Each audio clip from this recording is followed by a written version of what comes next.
বর্ষা মানেই ইলিশ ইলিশ মন যে করে উড়ু, ভাত পাতেতে আর কিছু না, ইলিশ দিয়েই শুরু। আজ ইলিশ মাছের একটা পাতলা ঝোল দেখাই চলুন, যেটাতে থাকবে অনেক সবজি। সেটা বানাতে কিন্তু ভীষণই ইজি, কিন্তু স্বাদে অসাধারণ। আমি ইপসিতা, দ্য হানি কিচেনে আপনাদের অনেক স্বাগত। কমেন্ট করে বলবেন কজন এরকমভাবে খেতে ভালোবাসেন। ওপার বাংলায় এই রান্নাটা কিন্তু ভীষণই প্রচলিত। প্রথমেই নিয়ে নিলাম ইলিশ মাছ। নুন হলুদ মাখিয়ে প্রথমে এটা কিন্তু ভেজে নিতে হবে। খুব কড়া করে কিন্তু ভাজবেন না।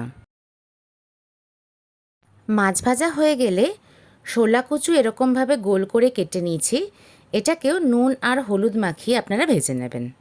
এরপরে ভাজবেন ঝিঙে আর বেগুন। এই ইলিশ মাছের ঝোলের জন্য সবজির পরিমাণটা কিন্তু একটু বেশিই রাখবেন।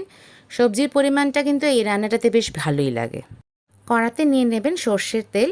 এই রান্নাটা কিন্তু আপনারা সর্ষের তেলেই করবেন। কালো জিরে ফোড়ন দেবেন, একটু ক্র্যাক হওয়া পর্যন্ত কিন্তু অপেক্ষা করবেন। দিয়ে দেবেন লঙ্কা বাটা। আপনারা যেরকম ঝাল খাবেন সেই অনুযায়ী কিন্তু লঙ্কা বাটার পরিমাণটা হবে। লঙ্কা বাটা সামান্য একটু নাড়াচাড়া করে দিয়ে দেবেন হলুদ। লঙ্কা বাটার কাঁচা গন্ধ কিন্তু সহজে যায় না, তাই আপনারা কিন্তু খুব ভালো করে এটা ভাজবেন। লঙ্কার কাঁচা গন্ধটা বেরিয়ে গেলে পরেই দিয়ে দেবেন অনেকটা পরিমাণ জল। এই মাছের ঝোলের ঝোলটাই কিন্তু আসল, তাই ঝোলের পরিমাণটা কিন্তু বেশিই রাখবেন। তাই আমি জলের পরিমাণটা একটু বেশিই দিলাম। এখন দিয়ে দেবেন নুন। এই সময় কিন্তু নুনের পরিমাণটা কম রাখবেন, কারণ সবজিতে কিন্তু অলরেডি নুন আছে।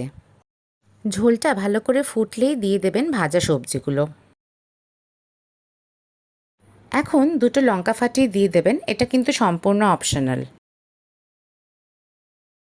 5 থেকে 7 মিনিট মতন ভালো করে ফুটতে দেবেন। সবজি যখন নরম হয়ে যাবে তখন দিয়ে দেবেন ইলিশ মাছ ভাজা। এই সময় নুনটা চেক করে নিতে হবে, যদি দরকার হয় তাহলে আবার নুন দিতে হবে। রান্নাটা কিন্তু জাস্ট এতটুকুনি, একবার হলেও বানাবেন, নয়তো বুঝবেন না যে কত ভালো এই রান্নাটা। ইলিশ মাছের সময় আসলে সবার বাড়িতেই কিন্তু মোটামুটি ইলিশ মাছের ঝোল রান্না হয়। আপনারা কীরকমভাবে ইলিশ মাছের ঝোল বানান সেটা কিন্তু কমেন্ট করে জানাবেন। আর আমার চ্যানেলটা যদি ভালো লাগে, লাইক, কমেন্ট আর সাবস্ক্রাইব কিন্তু আশা করলাম।